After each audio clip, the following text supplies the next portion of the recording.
क्या सुशांत सिंह राजपूत को जहर देकर मारा गया? ये सवाल अब इसलिए उठ रहे हैं क्योंकि एम्स की टीम अब पॉइजन के एंगल की जांच करना शुरू कर रही है। इस वक्त ये बड़ी खबर है कि एम्स के फॉरेंसिक बोर्ड की टीम सुशांत के विस्तार की जांच कर रही है। ये जांच इसलिए की जा रही है ताकि यह पता लगाया जा सके कि कहीं सुशांत को जहर देकर मारा तो नहीं गया। एम्स को फॉरेंसिक डिपार्टमेंट के हेड सुधीर गुप्ता के मुताबिक इस जांच का रिजल्ट आने में कम से कम 10 दिन का वक्त लगेगा और 17 सितंबर को मेडिकल बोर्ड की मीटिंग बुलाई गई है।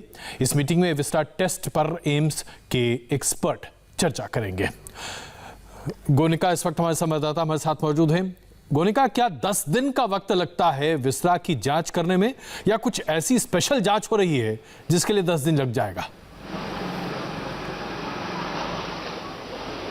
बिल्कुल, देखिए ये जो विस्रा सैंपल जो कि मुंबई की कलिना लैब से लाया गया है, क्योंकि अब ये जो एम्स की फॉरेंसिक टीम है वो दिल्ली वापस आ चुकी है। मुंबई में कुछ दिन बिताने के बाद वहां पर कूपर हॉस्पिटल के डॉक्टर से पूछताछ के बाद विस्रा सैंपल वहां से कलेक्ट करने के बाद अब ये टीम यहां पर आ चुकी है और यहां पर अब जो तमाम पेपर्स, जो भी वहां से डॉक्यूमेंट्स वहां से लाए गए हैं या जो भी सैंपल्स वहां से लाए गए, अब उनकी टेस्टिंग उनको पूरी तरह एनालाइज किया जाएगा और उसमें ही एक विस्रा सैंपल है, उस विस्रा सैंपल को अब टेस्ट किया जाएगा। करीब 10 दिन का वक्त जो है वो इस वक्त कहा गया है, क्योंकि इसके पॉइजन एंगल से जांच की जा रही है। क्योंकि एम्स की जो फॉरेंसिक टीम है वो दोनों एंगल से जांच कर रही है कि ये सुसाइडल मामला भी हो सकता है और ये होमिसाइडल भी हो सकता है। क्योंकि होमिसाइडल मामले पर इसलिए ज्यादा शक जताया जा रहा है क्योंकि कूपर हॉस्पिटल के डॉक्टर्स को जो एक प्रश्नावली कल दी गई थी, उस प्रश्नावली में जो सभी सवाल पूछे गए हैं वो तकरीबन होमिसाइडल एंगल्स के ही हैं। और इसके अलावा अब ये जो विस्रा सैंपल है इसकी टेस्टिंग होगी, 10 दिन का करीब वक्त इसमें लगेगा। और उसके बाद आज जो बैठक हुई है एम्स के जो बोर्ड बनाया गया है उस 6 डॉक्टर्स की जो आज बैठक हुई है, इसके बाद एक बैठक आज से 10 दिन बाद यानी कि 17 तारीख को भी ये बैठक होगी और उस बैठक में भी तमाम जो बातें, यानी कि आज अगर विस्रा सैंपल का टेस्टिंग शुरू किया गया है तो 10 दिन बाद जो रिपोर्ट आएगी और तमाम जो दस्तावेजों को इन दिनों में एनालाइज किया जाएगा, उसके बाद एक और बैठक 17 तारीख को होगी और उस 17 तारीख में भी कई ऐसी महत्वपूर्ण बातें सामने आ सकती है। यानी कि ये जो 10 दिन है बीच में, ये काफी महत्वपूर्ण है कि जो भी अब एम्स की फॉरेंसिक टीम इस पूरे मामले में मुंबई से जो भी तथ्य लेकर आई है, जो भी डॉक्यूमेंट्स लेकर आई है और जो यहाँ पर एनालाइज किया जाएगा, उन सभी की एक कंप्लीट रिपोर्ट जो है वो तैयार की जाएगी और हो सकता है कि इन 10 दिनों में ये रिपोर्ट भी तैयार की जाए और उसके बाद जो 17 तारीख को जो अहम बैठक होगी वो भी महत्वपूर्ण होगी और उसके बाद ही जो रिपोर्ट है, फाइनल रिपोर्ट, वो सीबीआई को सबमिट की जाए, जिसमें कि पूरी तरह ये निष्कर्ष निकाला जाएगा कि आखिर इस पूरे मामले में हुआ क्या है। क्योंकि कल जो प्रश्नावली दी गई उसमें 4 मुख्य तौर पर सवाल पूछे गए। यही पूछा गया कि जो लिगेचर मार्क है उसको लेकर वहां के डॉक्टर्स का क्या कहना है जिन्होंने सुशांत की बॉडी का पोस्टमार्टम किया, क्योंकि यही 2 चीजें हैं कि क्या सुशांत को पॉइजन दिया गया या फिर सुशांत का गला घोंटकर उसे मारा गया। और जो लाइगेचर मार्क आया है उसको लेकर सवाल उठे हैं और यही जो मुख्य तथ्य है, इस पर एम्स की पूरी टीम जो है वो इस वक्त जांच कर रही है और ये जांच अब आगे आने वाले जो 10 दिन है ये काफी महत्वपूर्ण होने वाले हैं और इन 10 दिनों के बाद लेकिन एक बहुत ही आम दर्शक का सवाल जो मैं अभी आपके सामने रख रहा हूं, तकरीबन 2 हफ्ते हो गए हैं सीबीआई को अपनी जांच शुरू किए हुए सुशांत की इस मौत की गुत्थी को सुलझाने के लिए और एम्स को इसकी जांच पहले ही सौंप दी गई थी। तकरीबन 10 दिन या उससे भी ज़्यादा का वक्त एम्स के पास था जहां एम्स से ये सब जांच कर रही थी। विस्रा की जांच क्या पहले नहीं होनी चाहिए थी? और अब जबकि 10 दिन और लगेंगे विस्रा की जांच करने में, तो ये बात जरा गले के नीचे उतरती नहीं है कि मुंबई पुलिस ने 80% विस्रा का जांच किया, जो इसकी रिपोर्ट 3 दिन में आ गई थी। तो ये कौन सी रिपोर्ट है जो 10 दिन लगाएगी?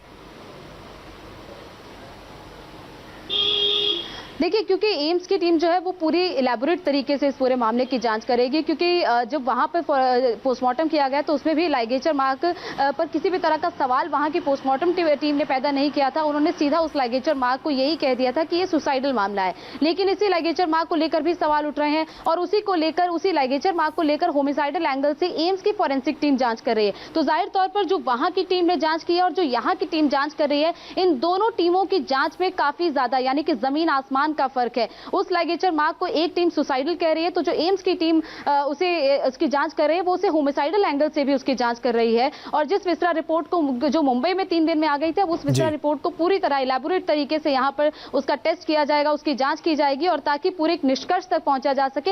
यानी कि किसी तरह की जल्दबाजी इस मामले में देखिए एम्स की टीम की तरफ से दिखाई नहीं जा रही है। वो बिल्कुल पूरी तफ्तीश से इस पूरे मामले की जांच कर रहे हैं। वो मुंबई गए, वो पूरी टीम वहां पर गई, वहां पर जाकर उन्होंने सभी तथ्यों को वहां पर से कलेक्ट किया है, वहां के डॉक्टर से पूछताछ की, बिल्कुल, तो कहीं जल्दबाजी नहीं है ताकि बाद में जांच पर कहीं कोई उंगली न उठाई जा सके। गौनिक, आपके पास आते हैं। इस बीच सुशांत के पिता भी जहर देकर हत्या की बात कहते दिखाई दे चुके हैं। हम आपको सुनाते हैं कि सुशांत के पिता ने पहले क्या कहा था।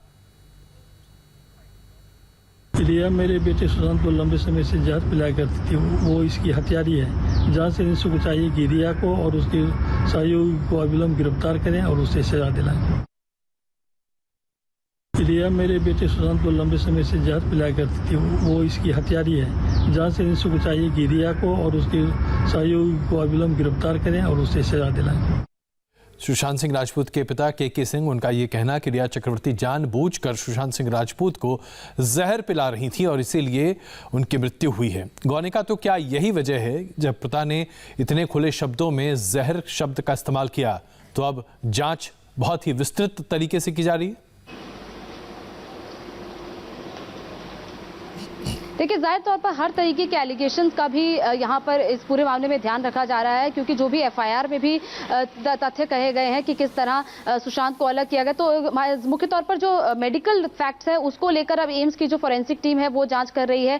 क्योंकि जो कूपर हॉस्पिटल के डॉक्टर्स की तरफ से जो पोस्टमार्टम किया गया वो पोस्टमार्टम की जो रिपोर्ट है उस पर कई फॉरेंसिक एक्सपर्ट्स ने सवाल उठाए हैं। तो जाहिर तौर पर जो एम्स की फॉरेंसिक टीम के एक्सपर्ट्स हैं उनके भी कई ऐसे सवाल हैं और वही सवाल उन्होंने उस पर कूपर हॉस्पिटल के डॉक्टर से पूछे हैं। और जो परिवार का आरोप है, जिस तरह सुशांत के पिता ने भी करीब 10 से 15 दिन पहले ये वीडियो जारी किया था और इस वीडियो में कहा था कि उनके बेटे को रिया जहर दे रही थी, तो उस एंगल से भी जांच की जा रही है। यानी कि कोई भी ऐसा एंगल इस पूरे मामले में छोड़ा नहीं जा रहा है, क्योंकि जो प्रश्नावली कल दी गई थी एम्स की फॉरेंसिक टीम की तरफ से कूपर हॉस्पिटल के डॉक्टर्स को, उसमें जो लोगों की तरफ से सवाल उठाए जा रहे हैं। यानी कि उनका कहना था कि ये जो तस्वीर व्हाट्सएप पर वायरल हो रही है सुशांत की और जो लाइगेचर मार्ग पर लोग सवाल उठा रहे हैं, उस चीज को लेकर उस चीज का जो है मेंशन उसमें किया गया था। तो जाहिर तौर पर किस तरह सोशल मीडिया पर क्या सवाल उठ रहे हैं, लोगों की तरफ से क्या कहा जा रहा है, परिवार की तरफ से क्या कहा जा रहा है और उनके खुद के क्या सवाल हैं, ये सारी चीजों के हर एंगल पर जांच की जा रही है ताकि पूरी जांच इसमें होने वाली है। और जो टीम जी, जयप्रकाश हमारे संवाददाता इस वक्त हमारे साथ मुंबई से मौजूद हैं। जयप्रकाश, एम्स की जो टीम है 6 डॉक्टरों की, वो लगातार हर पहलू की जांच करने की बात कर रही है और गले पर जो निशान है उसे लेकर सवाल खड़े किए जा रहे हैं। मुंबई पुलिस की निगरानी में जो पोस्टमार्टम रिपोर्ट थी, उस पोस्टमार्टम रिपोर्ट में कूपर अस्पताल में 5 डॉक्टरों ने अपनी राय सामने रखी थी। अब सवाल ये उठने लगा है कि क्या 5 के 5 डॉक्टर लीपापोती कर रहे थे? देखिए अजय जी, जो इस पूरे मामले में कूपर अस्पताल ने अपनी जांच की तो पहली जो पोस्टमार्टम रिपोर्ट की जो प्राइमरी रिपोर्ट थी उसमें यह बताया गया था कि गला दबने से जो है ये मौत हुई है सुशांत सिंह राजपूत की। यानी जो फंदा लगा के जो पंखे पर झूलने वाली जो थियरी थी वो कहीं ना कहीं पहली पोस्टमार्टम की प्राइमरी रिपोर्ट में साबित हुई थी। उसके बाद जो फाइनल रिपोर्ट आई, उस फाइनल रिपोर्ट में यह बताया गया कि जो सुशांत सिंह राजपूत है उन्होंने सुसाइड किया है और कोई भी फाउल प्ले पोस्टमार्टम की रिपोर्ट में नजर नहीं आया। लेकिन परिवार ने सवाल उठाया कि पोस्टमार्टम की रिपोर्ट में टाइमिंग क्यों नहीं है मौत की। दूसरा सवाल ये उठाया कि जो इंजरी थी, मितू सिंह ने ये फोटोज कुछ दिए सीबीआई को और बताया कि जो लेगेचर मार्क है या जो इंजरी है, शरीर पर भी कुछ इंजरी के निशान है, उसको नजरअंदाज क्यों किया गया, मौत का समय नहीं दिया गया पोस्टमार्टम में, वो एक अलग पार्ट है। लेकिन होमिसाइड एंगल से जांच क्यों नहीं किया गया, सिर्फ सुसाइड एंगल से जांच क्यों किया गया। इसके बाद जो विस्रा की रिपोर्ट आई, विस्रा की रिपोर्ट ने बताया कि कोई भी फाउल प्ले नहीं है और कोई भी ड्रग या कोई अल्कोहल या कोई जहर नहीं मिला है सुशांत सिंह के बॉडी में। लेकिन सबसे महत्वपूर्ण जो बात है, जो अभी गोनिका डिस्कस कर रही थी अजय जी, कि 25% जो विस्रा का सैंपल है वो बचाया गया था, जिसे एम्स के डॉक्टरों ने अपनी कस्टडी में ले लिया है। और जो अत्याधुनिक तकनीक की जो जर्मन, बिल्कुल, तो अत्याधुनिक तकनीक से इस पूरे मामले की जांच भी होगी। लेकिन इसमें कई पहलू हैं जिस पर सवाल खड़े हो रहे हैं, क्योंकि एम्स के डॉक्टर कई तरह के सवाल खड़े कर रहे हैं पोस्टमार्टम रिपोर्ट पर जो मुंबई में जारी किया गया है। इसके साथ साथ रिया के बारे में भी आपको हम जानकारी देंगे इस छोटे से ब्रेक के बाद।